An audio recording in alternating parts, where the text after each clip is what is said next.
super.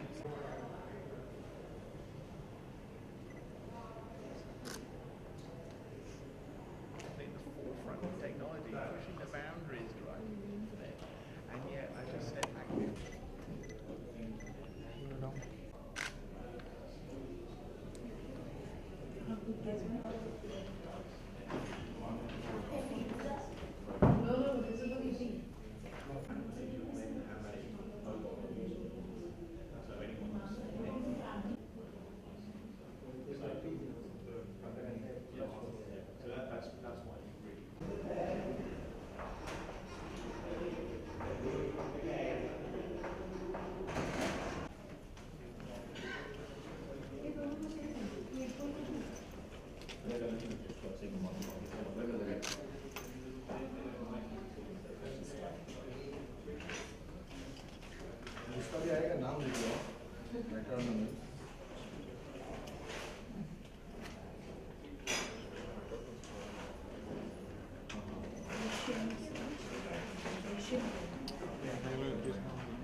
Your name, sir?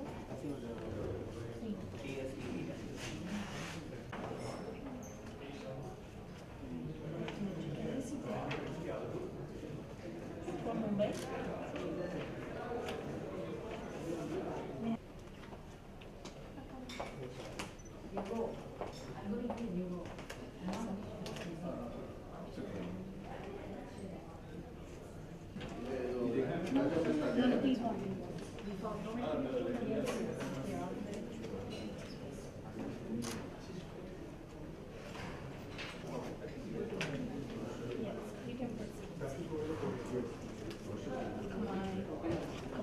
Can you show me where exactly it goes?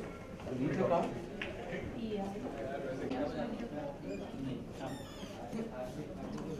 It's really exciting because at Domain, But I want to introduce myself. I'm Vincent Lowe at Akamai Technologies. I'm the media strategist and business development for all of Asia Pacific Japan. I'm so glad to actually welcome all of you guys here, taking the time out of your day to join us for our 2017 Technology Day. First things first, we're going to be basically having only a lunch break today. So we're going to be in here for 2 sessions before lunch. We have a technology room right next door. So during lunch, you're going to have a chance to basically check out our latest technology. And we have a passport. Guys, get the screen up. We've got a passport that you guys will have a card. To get a sticker on each booth, you actually get a special prize at the end of the night, end of the day. So that's basically. Next thing's next is make sure your cell phone's actually put on silent mode. If you need to take a call, please go ahead and step outside, and we'll get it kicked off. Right. Give you a warm welcome. I'm going to kick off today's event with a warm welcome Siddharth Malik, who's basically the Managing Director and Vice President of India, who's going to actually give a welcome speech for all you guys joining today. Siddharth?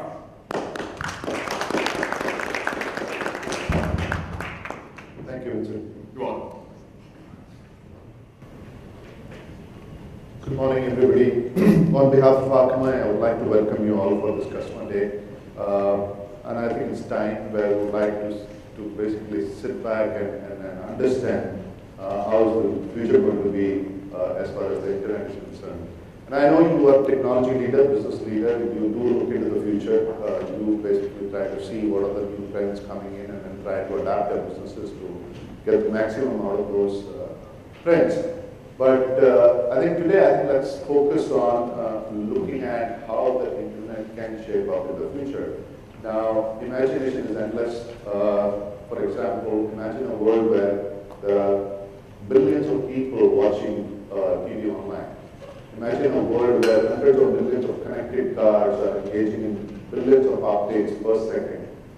And imagine there are a lot of sensors from schools, from your manufacturing plants, from your homes, sending enormous volumes of data to control and command system for collection, analysis, and decision making. Imagine a world where all financial institutes, and including trillions of micropayments being processed and secured online. Imagine a world where sensors are constantly monitoring your health and giving you inputs in terms of the required action to be taken.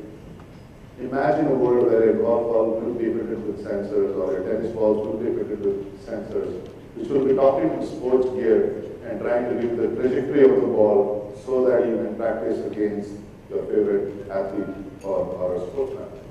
Now, the possibilities of the future definitely is endless. And I can definitely share with you that imagining is easy, it is fun. But all we know very clearly that delivering on high expectation of internet takes a lot of hard work. Just to start off, we will definitely, the first thing we will need is scale. Now, just to give you a glimpse about Akamai platform from a scale perspective, just wanted to share some numbers with you in terms of what does Akamai platform look like today. At Akamai, we are now processing trillions of transactions every day. This year alone, we delivered 50 exabytes of data, billions of devices transacted. It takes more than 7 petabytes a day just to log all transactions on Akamai platform. And we at Akamai are always managing an archive over 300 petabytes to ensure that we are able to optimize performance and secure all of the web properties. This is huge. Now, if we continue to imagine the future the way we talked about, there are a couple of things which become very, very critical in terms of managing those. The first one is about scalability and performance. And when I say scalability and performance, these numbers, what you saw, 50 exabytes, I don't even know how many zeros are there. But you would definitely need a scale of 3 to 4 times in terms of the global internet infrastructure to manage that kind of an expectation, what we've just talked about. Now, the scale and performance is not at the cost of reliability, at the same time ensuring everything is secure. The second most important challenge which we have to overcome to ensure that we are able to build the future we just talked about is about agility and control.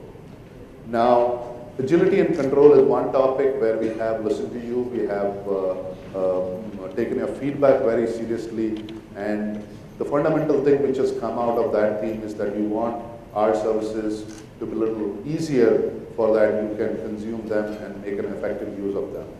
Now, ease of use becomes even more critical when we think about systems with billions of components that are generating trillions of transactions on a daily basis. So on the one hand, you need a control fabric which needs to be fully automated, and on the other hand, it needs to be distributed to scale. And the third dimension to that is that it should be manageable by a single human being. Now, once again, this seems very impossible, but definitely not quite there because we as a company at Akamai have really worked around that particular thing. The third thing, last but not the least, is the security. Now, security, the way we look at the security landscape today, the thing is, the situation is going to become more worse in the future. How many of you heard about the Mirai botnet attack? Raise of hands. So I see a couple of them. And it's very surprising, at the same time overwhelming to know that these attacks were launched including thousands of security camera, surveillance cameras, and also DVRs. And this is the biggest attack what we have defended so far lately in the last couple of months. So what I can share with you is that the security landscape is going to become worse, the attacks are going to become more sophisticated and brutal in nature, and if we are going to imagine the internet, or if we are planning to see that the internet basically does what we just talked about, I think security will be a very critical piece in terms of how we achieve that. So just moving forward in terms of talking about scalability and performance, if I have to just share with you what Akamai is doing in that space. So we at Akamai has looked at our innovation strategy around 3 divisions. The first one is the web division, and vision of this division is to provide instant and secure access to all apps inside for all users everywhere on all devices. Now, when we say that we want to achieve and realize this dream, we want to make sure that we are taking care of all kinds of web traffic, whether it's website, native, or mobile apps, images, APIs, so on and so forth. And we need to be device agnostic. Today, the users are coming from all kinds of devices as far as the internet assets are concerned. They come via PC, mobile phones, and definitely the new buzzword today in the industry, Internet of Things. And for me, Internet of Things is a platform which basically helps you achieve some of the transactions on the internet. And definitely we want to be network agnostic as well, whether the user is coming from a cellular network, Wi-Fi, or wired broadband.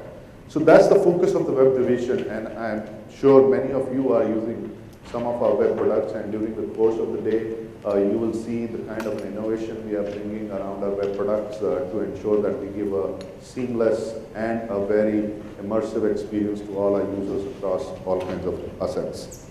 The second division in Akamai is about the media division, and this division is focused on providing highest quality experience possible on any device securely to audience anywhere at scale. Remember my first slide where I talked about if there are billion users who are using or watching TV online with the same kind of quality which you get through your normal broadcast today. How many of you have watched a cricket match on internet lately or on your mobile devices? Most of you, right? Now that particular capability is coming through one of our very esteemed customer, Hotstar, and again it is powered by Akamai. Now here there are two things which become very, very important, and then the industry and the research says that by 2020 you will have more number of people watching content online than on your normal TVs today. Now if that has to happen, if the user behavior has to move towards that particular side of the house in terms of more people coming online and watching TV, we have to give them a great entertainment experience. It has to be at scale. And many of you would have noted that some of the matches we had more than 3 million concurrent users at a very high bit rate, which was equivalent to the quality you watch on the TV.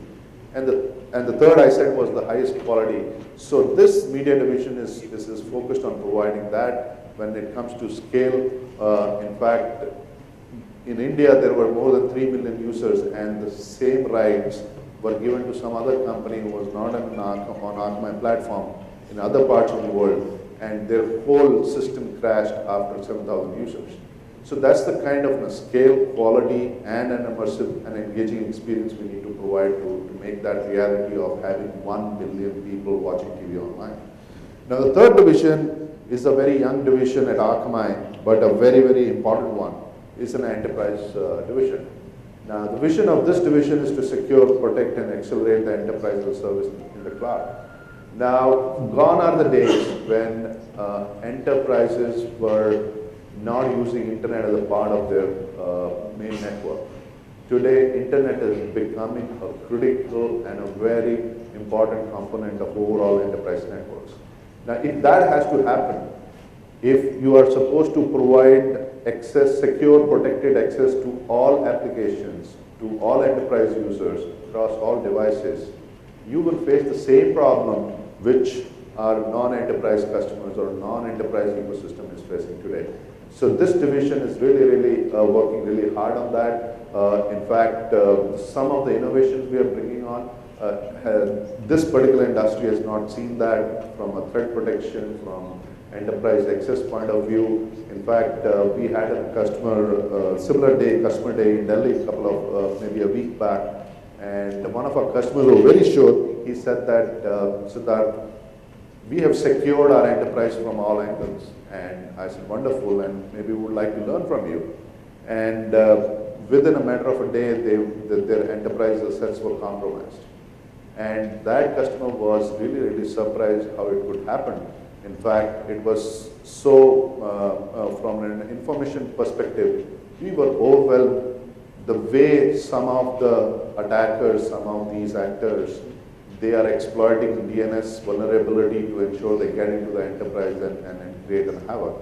In fact, I would like one of my colleagues here, Bruno, who has been engaging with that customer, and he is the person who basically heads this division for me in India. So Bruno, why don't you share that, what happened really with that particular customer? Sure, Siddharth, thank you. Can you hear me okay? Yeah. So as Siddharth said, right, I think everyone of you all care about the data and enterprise network. Everyone will say, hey, we absolutely protect it. And what the customer was surprised with was the fact that the advanced threats have advanced so much that they bypass all of your existing security controls, right, based on blacklisting, rate controls, signature-based, etc. And the reason for that was what Siddharth pointed out. The one thing all of enterprises have in common today is there is an internet link and everyone's accessing internet from inside the office. So there are threats that are coming in, exploiting DNS. And because they're bypassing techniques, you now need to use machine learning and heuristics to catch those. Now everyone claims they can do machine learning and heuristics, but you're only as good as the data and the visibility that you have. And when it comes to the internet, which company has most of the business traffic and transactions? It is Akamai.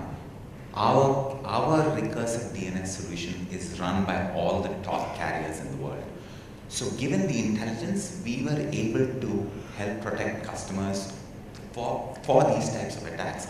And you know, everyone understands that security is a moving target, right? It's a cat and mouse game, attackers become advanced. And now we are able to leverage the same technology that we've been using to protect public-facing applications for the private enterprise network. Thank you. So moving forward, I think the second challenge which we talked about was around agility and control. And I would definitely like to spend a moment here because this is very critical. This is straight away coming from you, and we definitely wanted to work around this. So at Akamai, we definitely have listened to your feedback, and I'm happy to report that our services are getting much easier for you to deploy and maintain. And some of the things what we have done, especially the list on this particular slide, the first one is onboarding and configuration assistant. Now, with this, you will be able to interact with our tools more easily. It will enable our new customers to get provisioned on Akamai network 15 times faster than what it has taken in the past. And for our existing customer, it gives an ability to create new deliverable configurations within minutes. The second ask from you was about automated certification provisioning, and with this, you are able to now provision your certificates for secure sites without even leaving Akamai portal, which is a part of the dashboard you get when you get onboarded on Akamai platform.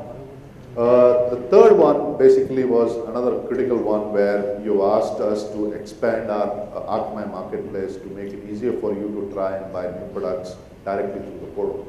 And going forward, you will see the way we simplify onboarding of our customers and integrating your assets with Akamai network. I think these things will become like in a click of a button, and you'll be able to get the advantage of Akamai platform in terms of commissioning everything in a matter of a few minutes. Another important one was fast purge. I think with fast purge, you can now delete unlimited amount of content in just 5 seconds. And the metadata activation was another important feedback which we were getting from you. And with this particular innovation, you can deploy configuration files to a staging network in a matter of 3 to 4 minutes, and then on to production environment in a matter of 15 minutes. And there is a lot of innovation happening on the media acceleration side, media services live, where we are trying to bring in more efficiencies, trying to reduce latencies to provide even a very meaningful, or your customers, providing them a very meaningful media experiences. So there's a lot happening there, and during the course of the day, if you want to basically know more about it, Akamai team is here. In the next room, we have a demo stalls where you can see them happening in motion. So with that, I'll just move forward with my last particular, I would say, challenge which we need to focus on. But before I go there, I think I also would like to share with you some of the managed services we have here in Akamai India, especially in Bangalore. The first one you see on the left side is the Network Operation Control Center. And at Bangalore, if you happen to be in Bangalore, be my guest. I'll take you through our executive briefing center and share what all we do at the NOC center here in Bangalore. It is one of the biggest centers for Akamai globally, where we manage roughly around 67% of our network workload for all our customers across the globe in Bangalore.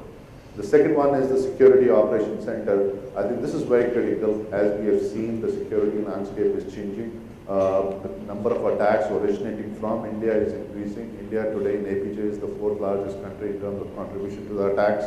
The frequency, the vector, the volume of the attacks are changing rapidly. And our Security Operations Center here in Bangalore is geared to not only protect our customers in India, but also to the other parts of the world as well. And the last one, which is the new one, which we have added recently in Bangalore, is the Broadcast Operation Control Center. It's basically a center which provides you, for any kind of a live streaming event, it provides you all the optics, forensics, proactive scenarios in terms of if something goes right, providing you all kinds of analytics which will be meaningful for you to have a more enhanced experience for your customer as well as for your businesses. Okay, so last but not the least, the security, and definitely the most important of all the three, if I have to say that. Now, why security is definitely important? Because imagine maybe 5-10 years back, when some of the security experts told us that the attacks can come from refrigerator. And after seeing this Mirai botnet attack, where the attacks came from security cameras and DVRs, that whole scenario doesn't look silly anymore. And today, on top of it, to complicate the problem, we are adding roughly around 5.5 million devices onto the internet every day. Now, if you look at the security cameras, if you look at the DVRs, if you look at their hardware, they have a very potent and capable CPU. They have a full communication stack available to them. And on top of it, they have an access to plenty of bandwidth. Now, if these three things come together and if this particular device needs to be exploited, what does that mean to us? Definitely, it's not a good situation. And it means that DDoS attacks are going to become even larger and more frequent in the future. So it's a very critical thing. We as business owners, we definitely need to keep a very, very strong focus on this aspect of our businesses going forward. Imagine any e-commerce site down, say, for 2 hours. Any media streaming live kind of an event down for 30 minutes if it is a World Cup of, say, football. Imagine the kind of an impact it has on the productivity. And imagine the kind of an impact it has on your revenue. This is very, very critical, and we definitely need to focus on this. Another aspect is that with cloud catching up, and thanks to every stakeholder in India as well as across the globe, where we have realized the benefits of cloud, where we understand that cloud is the new thing and going to be there forever.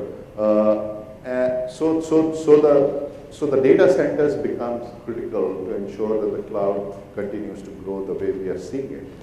Now, data center defenses are not enough anymore. The reason for that is these data centers don't have enough capacity to handle attacks like Mirai botnet. Even the largest cloud data center across the globe have very limited capacity in terms of attackers overwhelming that whole scenarios with limited capacity. And this is happening left, right, and center. The number of attacks I was told, and we need to corroborate that, there are 10 million attacks which happened in India in Q1 alone from Jan to March. Now that's the kind of a security threat we are looking at. And even if we are able to physically provide you with the physical capacity at your data center to negotiate these kind of attacks, I can assure you, do any kind of an analysis, it will become so cost prohibitive that it will just move you out of the businesses. So with that, I definitely want to share with you that some of the customers in India, if you look at from a vertical perspective, we have top of our 5 customers on the high-tech area using Akamai. If you talk about stock exchange here in Mumbai, most of them are using Akamai. Media and entertainment companies, they are using Akamai. And we are present in every major city, every major network in India, and we are just maybe one hop away from 95% of our users. So that's the kind of a landscape we have in India. So with that, I definitely want to share with you and that we understand the core of your digital business is the internet. and you can't afford to rely on a best effort network. To be fast, to be reliable, to keep your assets secure and protected, and to give your customer flawless digital experience anywhere, anytime, exactly the way you envision them. And to be the heart and the backbone of your enterprise. Now, Akamai Cloud Delivery Platform is the enterprise class internet that elevates your businesses above the security threats, what we just talked about, unpredictable performance, and business risk of best effort. Your business doesn't need best effort, it needs the best. So with that, I thank you all for coming to this customer day, and I'm very sure there will be a lot of meaningful interaction, and definitely you will gain insight in some of the innovation we are making here at Akamai to help you and your business move forward in a very secure and reliable manner. Thank you very much.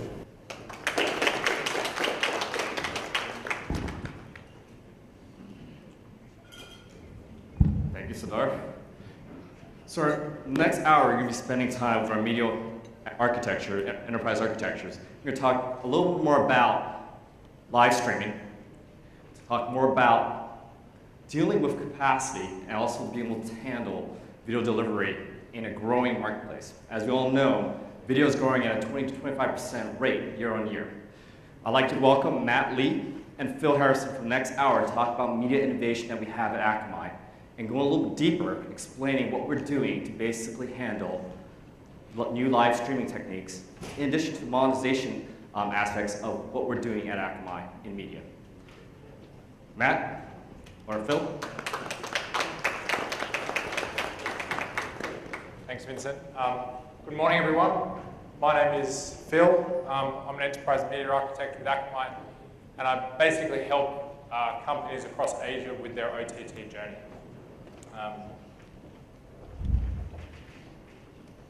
So the major theme that we see for media at Akamai is that audience expectations have surpassed traditional TV, and they're increasing exponentially. And you can see that in this data rate cap. You can see that the TV has changed more dramatically in the past 5 years than it has in the past 50. And what is perhaps more interesting is that some of the newer experiences are only possible on OTT. If you look at traditional television, we can see that it's limited in a number of ways. We can see that it's limited in resolution to 1080p, 25 frames a second. It's limited to AC3 audio. But maybe for India, what's more interesting is that it's limited in terms of interactivity and personalization. And for those of you in the room who deal with monetization, it's less engaging. So the amount of money you can make per ad impression is ultimately going to be lower than OTT. In other words, the limit for TV has been hit, but the limit for OTT has only just begun. And consumers, they want more than ever. They expect more, they want more, and they've seen more online today. And this is seen across the industry already. We can see there's a lot of major media companies coming up with their own live streaming services. This is all very US-centric. But you can look inside, Europe and obviously Asia as well. There's many players launching their TV online services. But what's most interesting is that these services come with a technical challenge. And if we look at the live linear market, there's a research note out by ABI Research that say that the live linear market will reach $7 billion by 2021. And that's up from $1 billion at the end of last year. So it's a 7-factor increase in only a matter of years. And again, delivering these services come with many technical challenges. And that's some of the things we're going to talk about today. If you can be efficient, you will also be able to be profitable in the future. The challenge of today's media landscape is multiple competing formats. But the challenge of tomorrow's media landscape will be enormous scale. And the other thing I'd like to point out is that live streaming is not the same as broadcast. Up until now, most of the live streaming on Akamai has been event-based.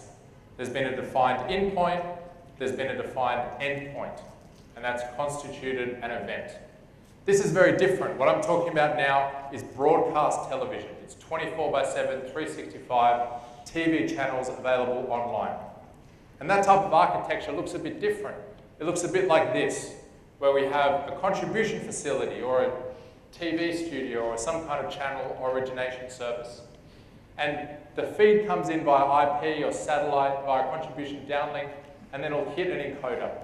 And in this diagram, I've drawn 2 encoders to show that you would need that type of resiliency. For 24/7, 365, something's going to fail, so you need to have a robust architecture. And then those encoders push multiple bitrate audio, video, media into the Akamai entry points. And at this point, the Akamai system takes over, and the Akamai Intelligent Platform takes care of dispersing that content out to the edge of the network for later consumption by the app, website, or front ends that house the player. And within that player, you can see here they're making calls to the edge server to request HLS or MPEG-dash manifests, and then subsequently media samples to start a video playback. But this architecture has to be readily available and working 24/7. It can never go down, otherwise your audiences will experience interruption. And if you look closer at the diagram, you can see that there's some dotted lines. And those dotted lines come from every stage of the workflow. Every component of the workflow is sending beacons. They're sending the telemetry into the bot monitoring tool. And this is a capability that Akamai has developed, and we've had the foresight to understand that this is going to become a very important part of your architecture in the future. The ability to monitor your 24/7 streams. So, to summarize, the architecture here is very important that it's robust, but it's equally important that you monitor it and can take action very, very quickly. Diving a bit deeper into the architecture component, we can see here that a lot of people think that this is how live streaming works right now. And you're not wrong. This is a simplistic way of looking at how live streaming works. You have an encoder or 2 encoders. They push some streams into some generic storage layer, and then you have a CDN on the other side that helps distribute that content and offload that storage. But as I said, it's quite simplistic. This storage is actually very, very important, because if that goes down, then the streams will also go down. So what you need to think about is how do the streams originate? How do you make that as robust as possible? And that's where Akamai has developed the Media Services Live 4 product. And it starts with an ingest server that intrinsically understands the content that you're pushing into it. So it understands what MPEG-dash is, it understands what HLS is, and it can take action when it recognizes that it's not in a consistent format. On top of that, we've built technology that will accelerate the first mile connection. So as an encoder is publishing content into an ingest server, that needs to be a very stable throughput. The ingest bitrate is a sum of all the profiles that you're outputting, and that always needs to be ingested into the server on time. So by encapsulating that HTTP traffic inside UDP with forward error correction, we can give you a stable first mile link into our ingest servers.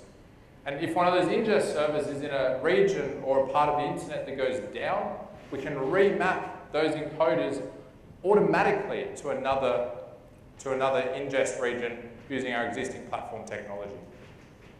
And then once it's hit the ingest server, we now need to forward it to a server that's able to handle large amounts of incoming and outgoing media. And this is where this component here that's labeled the XBC comes in. It's optimized for high in, high out throughput type streaming. And obviously that needs to be replicated multiple times in case that data center goes down that's holding it. This will automatically get replicated to multiple zones. And then on top of that, when the stream becomes old, when there's multiple segments that are no longer popular, we can store them on net storage. There's no point burdening the infrastructure that's designed for the live edge of media with content that's long tail. So the long tail content gets put into net storage for persistent storage across a long period of time. And then there's a layer called the SMT that takes care of sending the traffic or directing it to the correct backend. So here you get the best of both worlds. You get optimum performance for the live edge and very, very long tail for DVR archive. And then once that's all said and done, we need to protect that infrastructure from overload. So if that CDN is misconfigured, then how do you protect this architecture from going down due to load? And this is where the origin shield comes in. It's a layer in between the live origin and the edge to make sure that it is always available. And all of this in under 10 seconds. So how do you get it from the encoder to the edge server and into the player in less than 10 seconds? And for live events, it's a bit different. So for live events, you want to push that encoder as close to the event source as possible. And with this, we've developed technology that will accelerate the vision from the stadium and the audio from the stadium into our accelerated ingest points, and then live transcoded on the fly into the various output formats. And as these event sizes increase, we need to be more intelligent about how we distribute them. And if you are looking at this diagram over here on the right, you can see that we can use UDP technology down to the clients to give a more stable connection speed, or we can start to look at things like multicast. So as carriers and networks build multicast capability, we can hook in and then start to have that as an offload mechanism for huge audience sizes. Some of the decisions you need to make for a 24/7 live linear service. You can see here that we need to decide what the formats are. How do you ingest? How do you egress? Which devices you want to support? The player, security, what type of origin services you need. Do you pull from an origin or do you push into Akamai? How robust is that live origin service? And obviously the quality. What type of bit rates do you want? What overall live latency are you targeting? And how do you monitor and analyze all of that traffic once it's in progress and after the fact? So you can see here that it's quite a complex thing to set up one of these services. Something I get asked quite frequently is, how should I ingest my content into Akamai? Should I use RTMP ingest or should I use pass-through? And that comes from encoders lacking the ability to understand and produce HLS or MPEG-DASH natively. A few years ago, encoders were quite simplistic. They could only output RTMP. But today, encoders are very, very advanced and feature-rich. And they can understand HLS and they can output MPEG-DASH natively. And that's the preferred approach. Do it closer to the source and you'll have better results. So when you're working with Akamai, we recommend that you use the pass-through model and generate, package, and encode your content at the origin. Who here has heard of MPEG-DASH? A few people, okay. So MPEG-DASH represents the future manifest for OTT. And it has these major benefits. It's agnostic to codec and transmission mechanism. It's extensible. You can make a lot of functionality such as DVR time shifting. It's future-proof, as in it's constantly improved and will work at a baseline. And above all, it's very, very efficient. And one of those examples is using the segment template mode. If you look at a HLS playlist must be updated every time there's a new segment available. So if you're using, say, 2-second segments, then that playlist needs to be updated in place every 2 seconds. With MPEG-DASH, you can do that a bit differently. You can define a template that tells the player to autonomously request the segments every 2 seconds by itself without needing that update. And you can see here's an example where this MPD was created with a start time of 0 seconds into epoch, and you're basically telling the player to go get an integer at a multiple of 2. And then the first ever integer would equal the timestamp 0, and then the second integer would be equal to 2 seconds past that. And this would work well into the future. You can see there's a date that's second from the bottom that's sometime in 2017. And if we go 100 years into the future, by using the same manifest template, this manifest is never updated again, it will continue to work with only a single extra digit. Another big format that's coming out of MPEG is the common media format, or the common media application format. And the benefit of this is that it condenses all of these disparate formats into a single container. At the moment, we've got smooth, HDS, and HLS. But if we remove them, go back to Dash, and use the container that was originally used for Dash, and describe it with both an MPD and an M308 playlist, now we're left with only one version per bit rate, which saves costs on encoding, saves costs on packaging, and obviously is better for the CDN, increases cache hit ratio. Okay, so this is something that is widely available right now. Support was added in Android 4. I know this is a very Android-centric market, and as of iOS 11. So if you were to start a brand new OTT service today, you would very much be looking at the CMAF video container for your segments. And with that, I'll turn it over to Matt.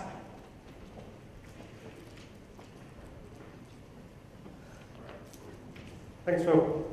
So we're going to talk quickly about monetization. So it's great once you've got a stream online, but how do you make money from it? So let's start with the core fundamental. What is ad insertion? So ad insertion is inserting an advert or a set of adverts into a break structure. Think of like linear TV. You have no control about what ad you're viewing. But the market now is moving towards the model on OTT. We know where you are. We know your IP address. We know which city you're in. If you're logged into like Facebook, we know whether you're male or female. We know how old you are. So there's opportunity now to make ads dynamic based on personality traits of yourself. I'm male, I'm going to get a sports ad. My wife is going to get something on fashion. But we need to insert that into a live or VOD stream on the fly.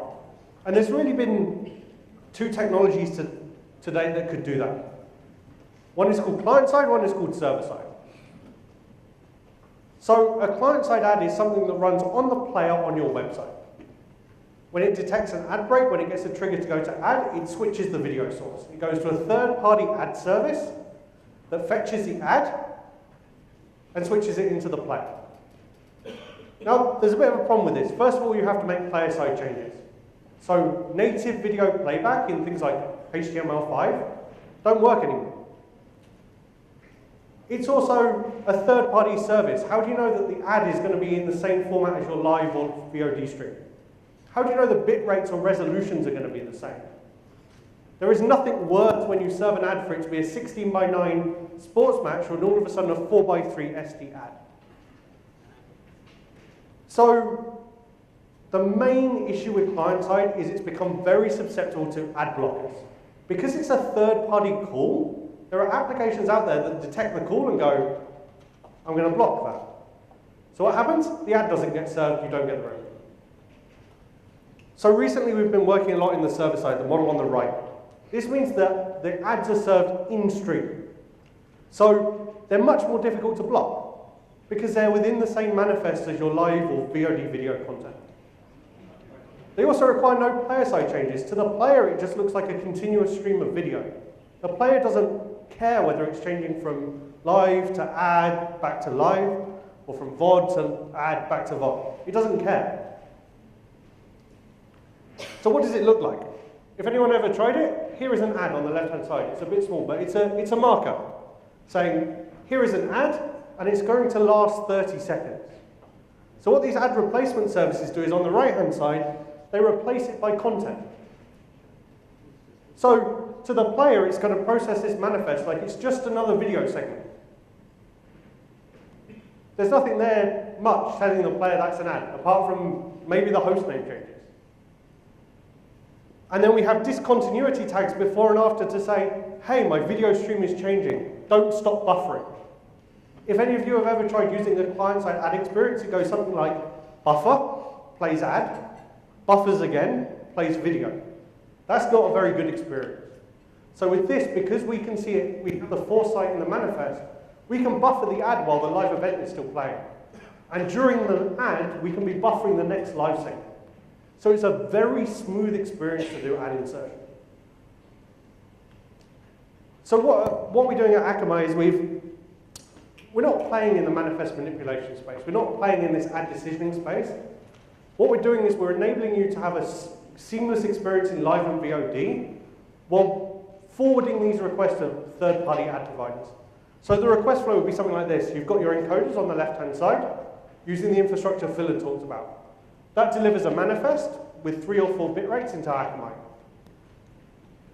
There is a third-party ad network. So in this case, I've used YoSpace as an example. You could also use things like Google DAI, AdSparks. All these providers do the same thing. So what we do is when a client request comes in, Akamai proxies the connection through to those third-party ad services. Now the advantage with Akamai handling this is we can put circuit breakers on our edge service to say, what if the ad provider is not available? What if the ad provider has got overloaded? Ad services are most valuable when they're needed most. Because during a live match, everyone's going to hit the ad server at exactly the same time. So what happens if they hit a capacity limit? So we can put logic at our edge that says, if we cannot get a unique manifest for that user, fail back to the pristine manifest from broadcast. The third-party network will go to ad decisioning. They'll use the metrics, client IP, client location to serve a personalized ad. And then we'll return the customized content to each individual user.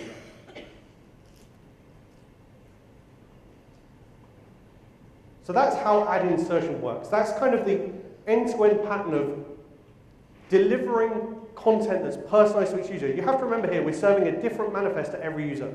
If you've got 3 million people watching a live event, we have to generate 3 million manifests. And the main thing here, there's no calls from encoder to third-party ad network, and there's no calls from end-user client to ad network. It all goes through Akamai. So we've seen a lot of trends now where ad networks is like, if you want to use us, you have to direct your call to this hostname. Why are you relying on your live event infrastructure running through their service? Most of the time, they're not serving an ad. So the best way to do it is come to Akamai, get your live or VOD video content, and only go to the ad provider when we need to serve that ad. So that's the end of monetization. I'm also going to do the bit on media acceleration.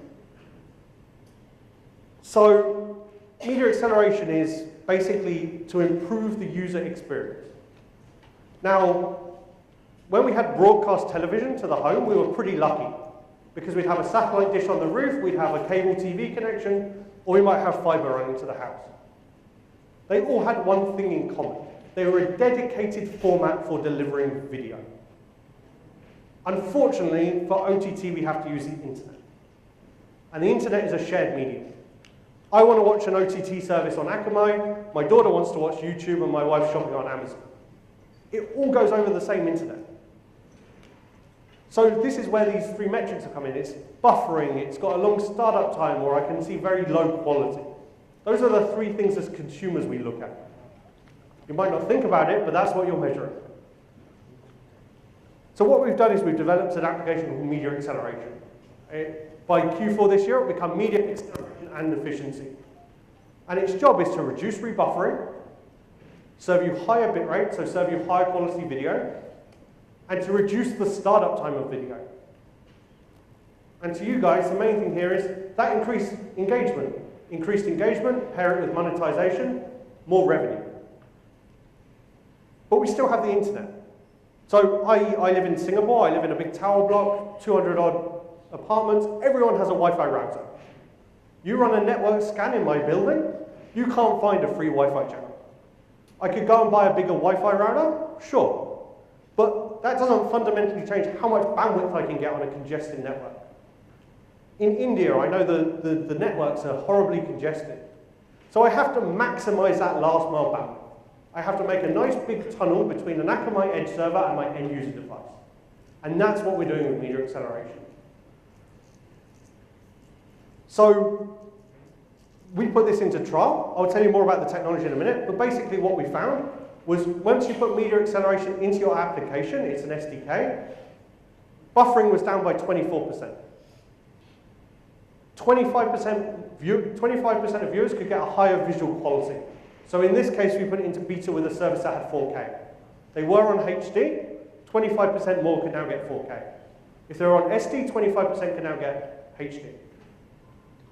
And the main thing, just on static throughput, like when you do a speed test, how many megabits per second were measured between edge server and end user device, that increased by 12.5%.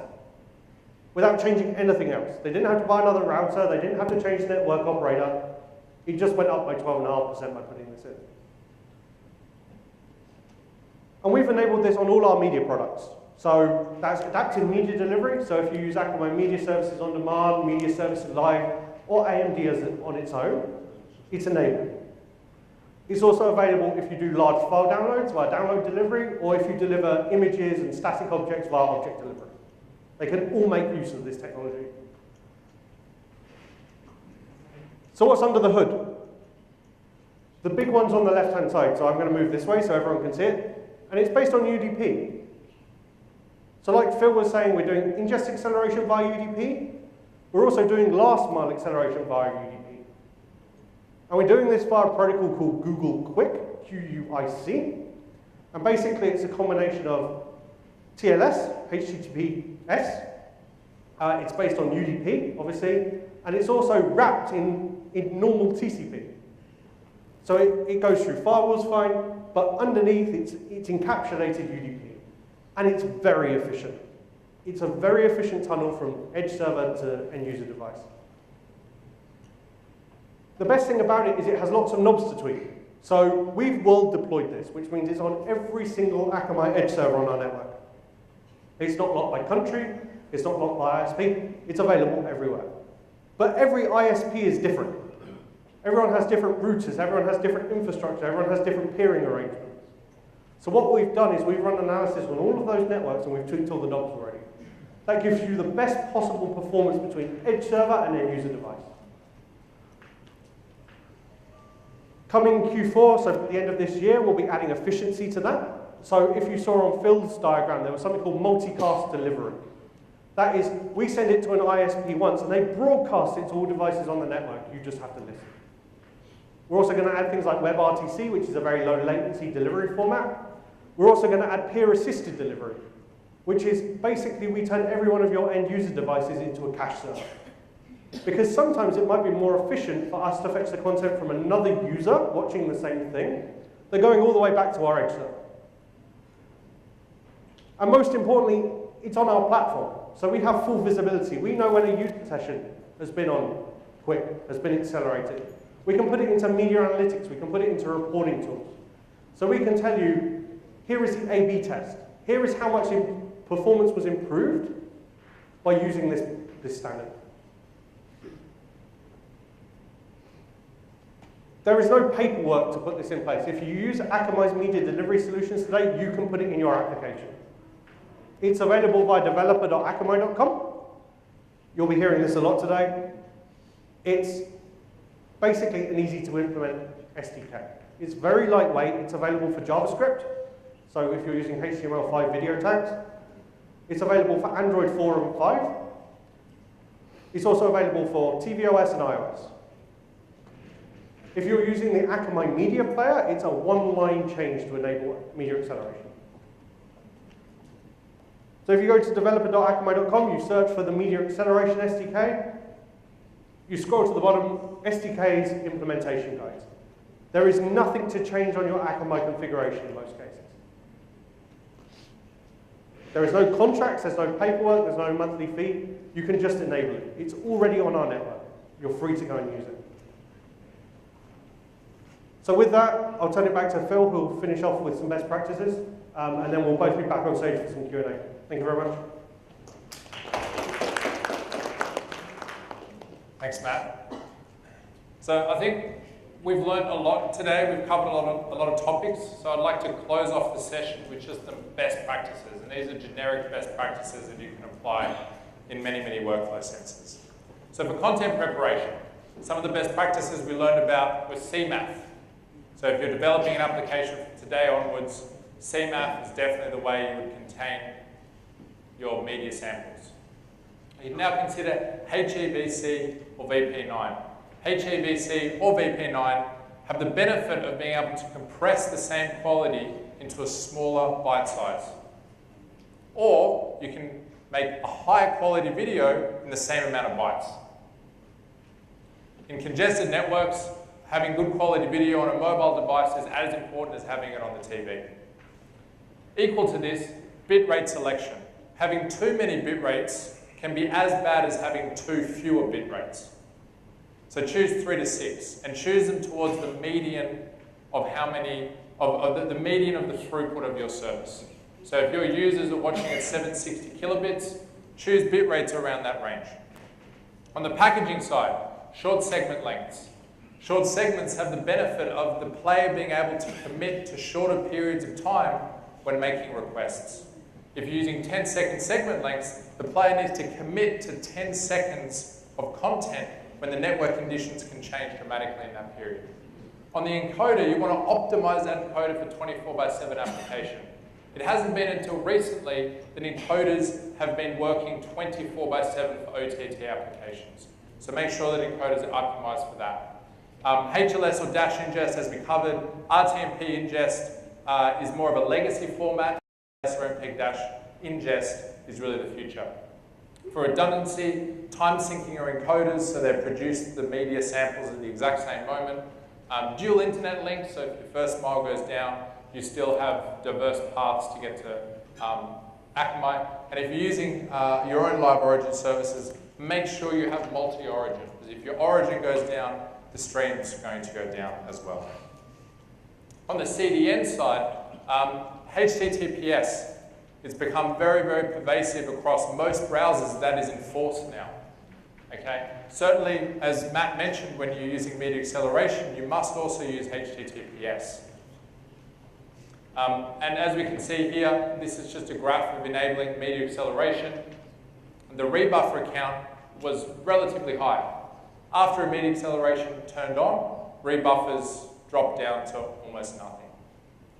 With HTTP2, you can enable that on Akamai AMD delivery configs, and that will give you the ability to push segments into the player without them explicitly requesting them. So that's, again, far more efficient.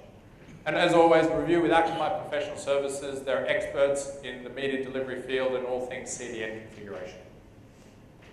On the browser side, we can see that there's a trend. This is a global stat, but it'll be very similar in India, in that we have Chrome quite high up there, and the other browsers towards the bottom there all kind of bunched together. But what's interesting is that 90% of views to the Akamai platform right now support HTML5 video through the media source extension or encrypted media extension, right? And that's 90% of all views, not 90% of video views. So those 10% of people that don't have compatibility probably weren't watching video anyway. For the player, use HTML5 media source extensions or encrypted media extensions for DRM, as we just said. And dash.js is a great reference point for playing back HTML5 video using a dash manifest. Aim for 2 seconds of startup time, as 16% of your audience will leave every second after that. Okay, that's a really important point, because a lot of people are testing from within their corporate network and the startup time feels really snappy. But in reality, it's taking a lot longer than they expect, and that's due to many, many calls going out to many different places. So bringing that startup time to 2 seconds or below is the easiest way to gain new engagement, gain new views and sessions. Tweak the adaptive bitrate logic to suit your needs. Maybe you want to start at a much lower bitrate and let that buffer build over time, then try and target a huge quality straight away. Use Android plugins such as the Akamai Media Player or Exo Player to make your life easier when developing for Android. Android is a very fragmented ecosystem, and these SDKs such as Exo Player by Google or the Akamai Media Player will abstract that complexity and give you a common API to feed the media samples into. And finally, do not use Dash on iOS. So there have been customers that have been burnt with this in the past. Apple are very, very explicit in that you must use a HLS playlist when delivering media over cellular to an iOS device. For protection, there's really 2 choices today. There's DRM, which can be costly to implement. It can complicate your workflow quite heavily, but it may be required for studio content. So if you're delivering content that you procure from a studio, they will mandate that you use DRM.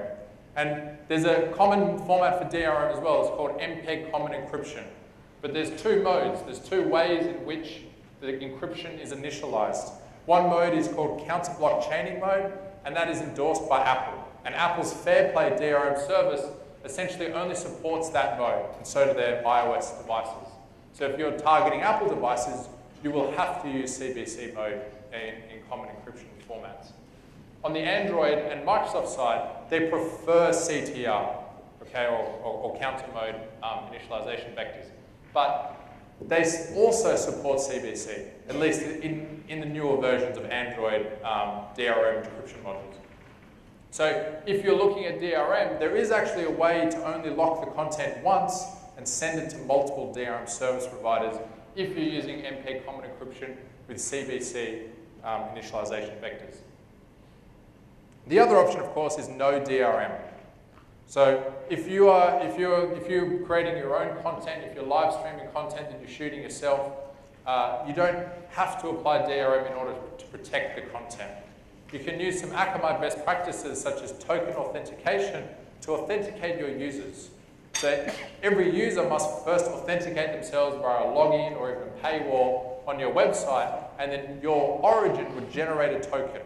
That token is then appended to the request to Akamai. We unpack and verify that token and only serve the contents if you have authorized it and the authorization matches on the Akamai side. And this can include geo-blocking as well. So you can obviously just geo-block the countries that you don't want to target with your services. On top of that, you can still encrypt the media samples at the edge. And this is a term called clear key encryption because the key is available in the clear. But if it's protected by a token, then the manifest will only be able to access by individual users, thus protecting the key. But the content is still encrypted at rest, it's still encrypted when they download it, and it's encrypted in transmission. And if you deliver that over the HTTPS, people can't sniff the HTTP traffic and gain access to tokens. And all of this combined will give you similar protection to DRM, just without the entitlement system. So, as I said earlier, DRM may be required for some content, but if it's your own content, you can always consider no DRM. So that's the end of the slide deck. So I wanted to leave a few minutes for questions before we go to lunch. So Matt and I are happy to ask or to answer any questions. No questions. All right. We're going to be around. Is there a question in the back? I can't see with the lights. No. Phil and I will be around at lunch. We're about an hour away from lunch. We've also got a media demo booth next door. So we're doing the full 10-second end-to-end live streaming. Feel free to come and find us, ask us questions, and we'll be happy to help. So with that, back to you, Vincent. Thanks, guys. Yeah.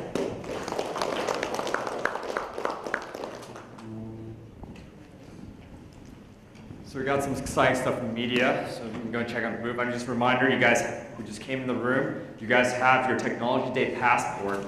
Basically, if you take 6 stickers, go around the booth during lunchtime, you guys will actually be able to trade that in for a special gift. The next guys up are our web performance team. We talked a lot about how to optimize images in addition to optimizing basically your mobile experience, given the fact that we have roughly over 6 to 7 billion users of mobile devices today, assuming that everybody has 2 devices in their pocket right now. How do you optimize that best experience with rich media that's actually being surfaced and pushed into your consumers' hands? The next hour will be actually handled by Narisa Hidi, and we're going to have Sai Nair to talk about these 2 topics. Navneet, the floor is yours.